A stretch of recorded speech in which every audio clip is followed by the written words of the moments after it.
എന്റെ കുറച്ച് ഫ്രണ്ട്സ് ഉണ്ട് UK-ല്. നിനക്ക് എന്തെങ്കിലും ആവശ്യമുണ്ടെങ്കിൽ പറഞ്ഞാൽ മതി. അല്ല അതിന്റെ ആവശ്യം ഉണ്ടാവുന്നുള്ള കുഴപ്പമില്ല. ഞാൻ കുറച്ച് ദിവസം മുന്നേ നിന്നെ വിളിച്ചിട്ടുണ്ടായിരുന്നു, മെസ്സേജ് അയച്ചിട്ടുണ്ടായിരുന്നു. നീ രണ്ടിനും റെസ്പോണ്ട് ചെയ്തില്ല. റെസ്പോണ്ട് ചെയ്തിട്ട് എന്തിനാണ് അറിയുന്നു? എനിക്ക് വയ്യ. മെസ്സേജ് അയച്ച് സിംഗിൾ ടിക്ക് ഡബിൾ ടിക്ക് ആവുന്നു, ഡബിൾ ടിക്ക് ബ്ലൂ ടിക്ക് ആവുന്നു ഒക്കെ നോക്കി കുത്തിരിക്കാൻ എനിക്ക് വയ്യ. അല്ല എന്തായിരുന്നു കാര്യം? എന്തായിരുന്നു? എന്തെങ്കിലും അത്യാവശ്യം ഉണ്ടായിരുന്നോ? അല്ല, ഞാനന്ന് അങ്ങനെയൊക്കെ പറഞ്ഞിട്ട് നീ വിഷമിച്ചു പോയെന്ന് അമൽ പറഞ്ഞു. അത് കേട്ടപ്പോ ഒരു മനസ്സമാധാനം ഉണ്ടായിരുന്നില്ല, അതാ വിളിച്ചേ.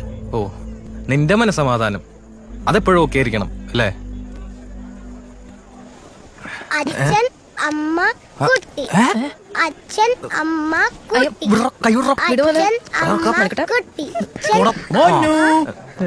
മോന്റെ അച്ഛൻ അവിടെ എവിടെയോ കറങ്ങി നടക്കുന്നുണ്ട്. അച്ഛനോട് ചോദിക്കണം അമ്മ എവിടെയെന്ന്. എന്നിട്ട് അവിടെ പോയിട്ട് അച്ഛൻ അമ്മ കുട്ടി